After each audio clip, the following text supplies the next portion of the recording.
Hello. Today, we're revisiting the beam over that living room downstairs, and I'll tell you what precipitated this requirement to revisit.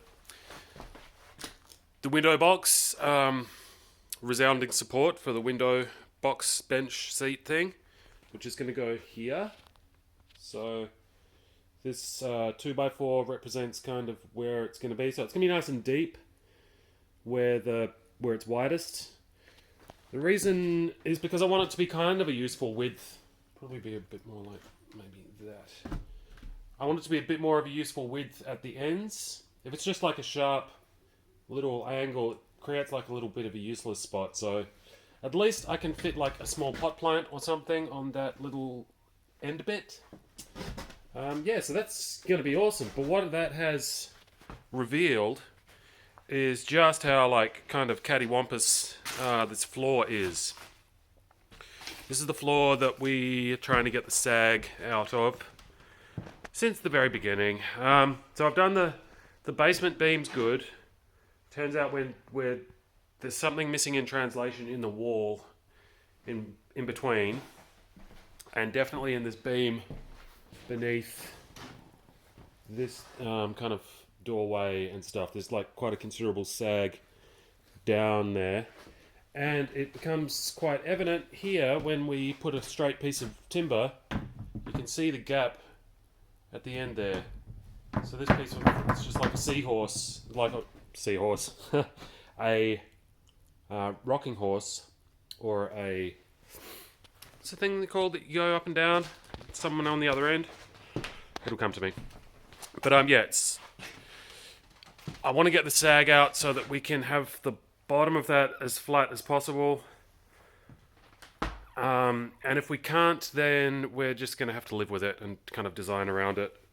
Pretty much every house in this city of this vintage is got a few wonky floors, so it's not a deal breaker. But let's jump downstairs and I'll show you what I mean. Let's take a shortcut. Let's go this way. Yeah, alright. And here we are downstairs. Yeah, I created this new portal system which lets me just jump up and down through the floor. It saves so much time. So the boys did an okay job of getting this LVL up in place, but it's been decided that we can do better, so taking matters into my own hands with Alex's help. It's her birthday today, by the way. So happy birthday, my love. She received 12 beautiful hand-selected 10 foot long 2x4s from yours truly for her birthday, which is going to go into building a new bathroom in the attic in her house, which is going to be pretty cool. But yeah, happy birthday, Alex. Anyway, she's going to be here soon. She's planting some stuff and picking up another bottle jack from a friend of ours. And then she'll be here with Joe. But in the meantime, I'm just going to fill you guys in on where things are at. So this will be part one, and then after, or maybe during the next efforts with Alex and Joe, I'll show you what we've managed to achieve or not. So yeah, I'll just give you this view. So we're kind of propping the middle of this beam up here. That's where the wall is, and these jacks kind of represent where that doorway is. So this is about the spot that is the worst, and you can see it's a little saggy, and this big old beam is all cracked up. So we've put that new timber in place to reinforce it, but I'm not sure if you can pick it up. The new timber is kind of rolled over a little bit, and it's not really straight, and it's not picking up as much of the sag as it could, in my view. So what we did was we jacked up the end down there so that we could get this second piece of timber in, and then put these jacks in place here to push the middle up.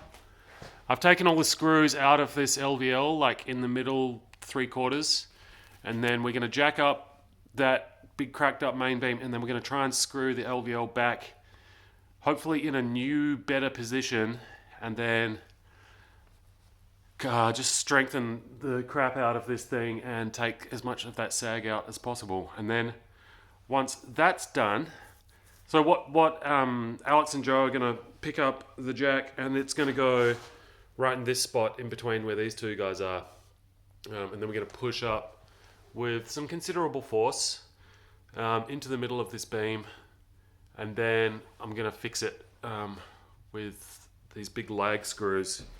You can see there's a normal screw next to it, construction screw, and these are pretty strong, but when you're doing stuff like this, you want the big boys. It's like the 50 cal of screws. So just sand a whole bunch of those into that, and that should do the trick. But yeah, readdressing structural issues. All precipitated by my need to finish the electrical. Actually, I won't take the portal. Let's go the long way, because there's been another pretty fun development. I'm not sure if you can remember, to get from here, the downstairs unit, to the upstairs one, I have to either take the plywood off the front doors and go around the outside, or go down into the basement, round through the basement, back up, and then up the stairs. But there's a wall in between this back door and the bottom of those stairs, so we opened it up yesterday, so now instead of walking down those stairs there, which is kind of dank, we can just walk through this like that, and there's the stairs upstairs. Isn't that cool? So that was Alex's idea when she was over here helping me. She was like, let's just open this wall up so we don't have to go through the basement all the time. And I said, okay, let's do that. And we did. And I'm glad we did, because now I don't have to move through the basement to get between units. So yeah, the window box, I kind of have to do that now, because I'm going to use the low wall that makes up the front of the window box to chase my electrical through. So there's going to be an outlet there where this wire's poking out. This is going to be an outlet like that, right? And then from there's going to be another wire daisy chaining off that outlet, and then it's going to come to about here, and it's going to zip through this wall. And I'll probably have two outlets, one at each end. Probably have one around here and another one there, so that I can plug lamps or whatever. I might even put outlet in the top, I'm not sure, or maybe provide a hole for an outlet on the inside. There's a variety of things we can do, but this framing needs to be in place before I can do that. I can't just send a wire across and then build around the wire. That's not done. I need to have these low studs in place, drill a hole through all of them, and then string the wire through there. Otherwise it has to be in metal conduit and a bunch of other annoying stuff. So electrical need precipitated window box framing. Window box framing has now necessitated readdressing of structural issues. Like I said, if we can't get it totally straight, the floor, which it's not going to happen, I'm just going to have to build the wall. It's going to be screwed down, so it's going to get pulled into the shape of the floor, and it's just going to have to be a little eccentric. It'll be a noticeable angle, but once the room's furnished and you've got stuff all over the place, you probably wouldn't pick it, to be honest. Yeah, I've seen some pretty wonky houses, and they're charming as hell. It's nice being able to roll from one end of your house to the other without pushing on your skateboard. So yeah, that's pretty much that. What else? The next thing, so I put this table here. I bought a table to give me an idea of what the kitchen island is going to do. So that's kind of, you see the tape on the floor, that's where the kitchen island is going to be. It's going to be amazing. I also got myself a birthday present of a big pile of timber. So this is pretty much exactly what I gave Alex, which is 12 beautiful 10-foot long 2x4s. And these are going to become the little nib wall here. Whoop. nib wall here, which will match this one. I'll take a step back so you can kind of see what's going to happen. So this wall here is going to get replicated over here, so we'll have like an upright here, and then it's going to have a header across the top, and then it's going to be all like eventually trimmed out nicely with architrave, and it's going to look all pretty and stuff, and it's going to tie in with the ceiling and stuff, and it's going to kind of match that far wall with its opening. So the header for this one is going to be at the same height as that far one. So you'll have these like kind of three openings. This wall, that wall, and then the lovely big picture window at the end. It's going to be glorious. And then here, leading up to it, it's going to be this big kitchen island. So yeah, this timber is going to be that framing. The framing for the island, so there's going to be like a low wall that kind of goes boop, boop, boop. And then in that wall is going to be the drain for the sink, the water supply pipes coming up, and probably just the one electrical outlet in the end here. If you have an island counter, you have to have at least one electrical outlet accessible to it if it's over a certain length, and I think the length is like 36 inches or something. This is going to be well over that. This is going to be almost an 8-foot long island. It's going to be great.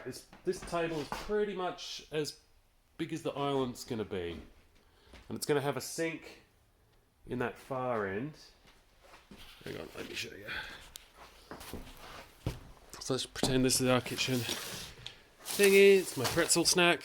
Pretzels. Our kitchen sink is going to be about here, kind of in the end. But it'll be bigger than that. You get the idea. Be a sink there, stove here. And then the rest will just be like island for prep and all that cool fun island counter stuff. Yeah. Exciting times. So Alex and Joe are going to be here sometime soon. Then we'll do some jacking and screwing and get your mind out of the gutter. And then, yeah, I'll do a part 2 and fill you in how it all went. But hopefully it'll be good. I'm kind of resigned to the fact that this place is going to be wonky forever. It's just the nature of the beast. It's solid, like it's settled over 100 years, and it's not really that surprising. It's still like rock solid old building, so it'll be fine. But if we can massage out some of the kinks, we will. Yeah.